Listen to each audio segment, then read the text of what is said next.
All right, I'm going to show you how I'm sizing my brass to come up with a 25 mega.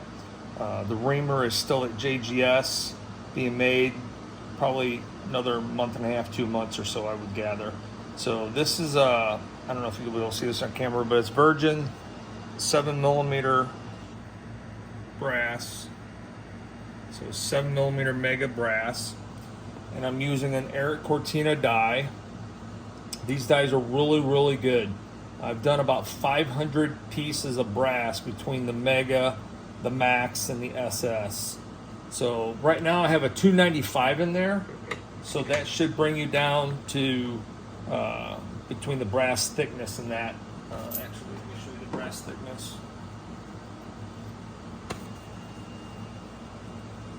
So the brass thickness, 17.2. 17.1, 16.7, 16.7, 16.8, 7. All right, so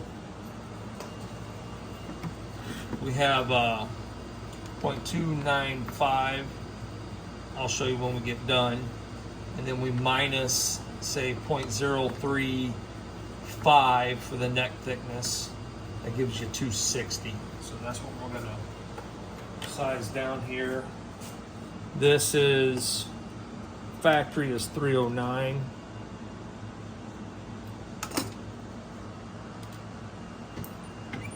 And it is super slick. I mean, this thing is nothing. There's 294.5. 295. I'll do a couple more.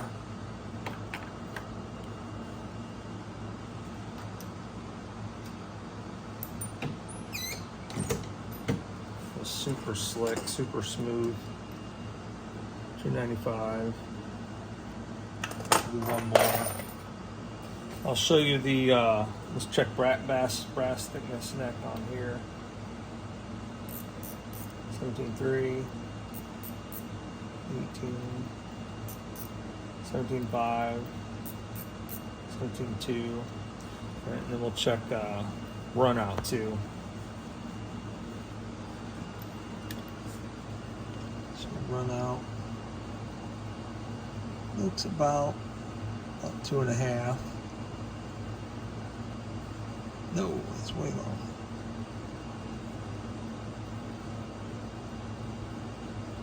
So about 5 thousandths run out on that one. Let's see what I'm working on this here.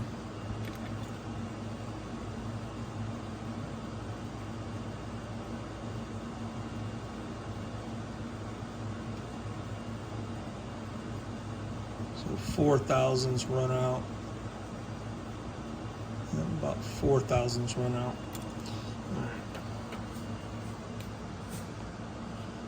Size that down again.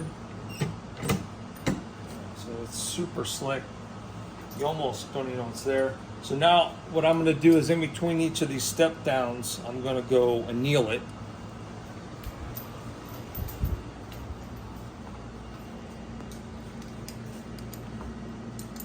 And the Mega Brass takes about 159 on the setting, which is a little high compared to my other brass.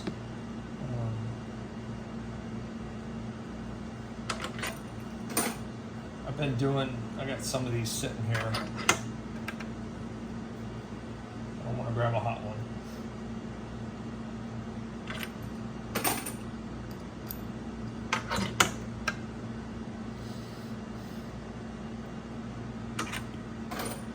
So now, he's over here. So now we'll go back.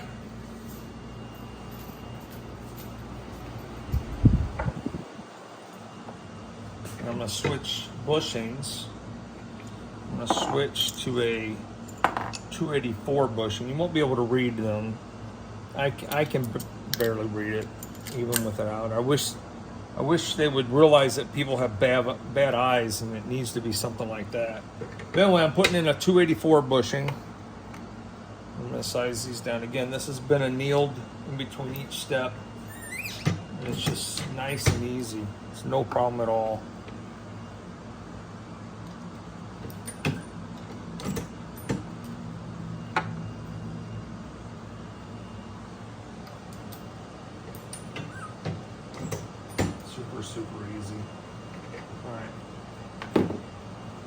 So now, I'll show you the neck diameter after sizing it down. 284, 283.5, 283, 283. All right.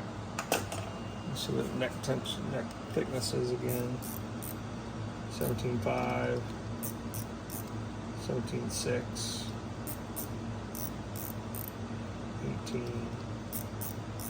18.2. 1875. All right, so 283. So 0.283 minus 0.03, say 55. That gives you 247. So that's a little bit small in our diameter for a 257 cal bullet. So what I do is I use a mandrel to bring it back up to the proper neck interference fit that I like.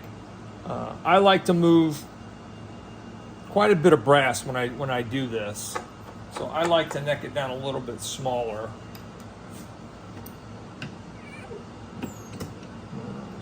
I like to rotate. It's obviously not needed, but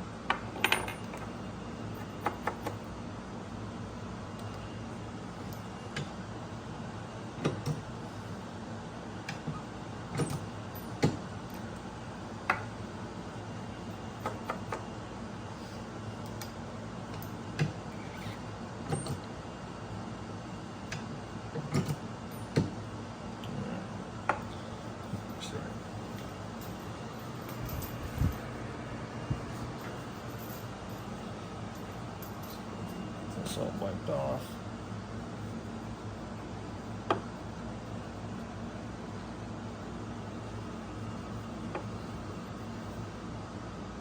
Yeah, when I was making this brass for dummy rounds, I was using old Hornady die, and it took a lot more step down. So let's just see what the run out here is.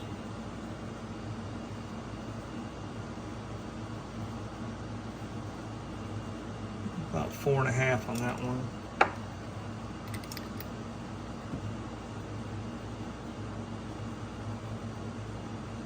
Four and a half.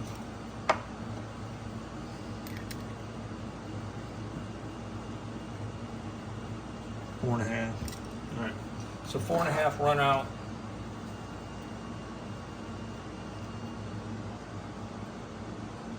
So 288.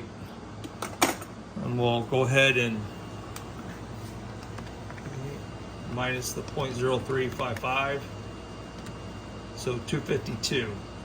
So you can obviously use a different mandrel to get you a little bit more neck interference fit. But that's how I do mine.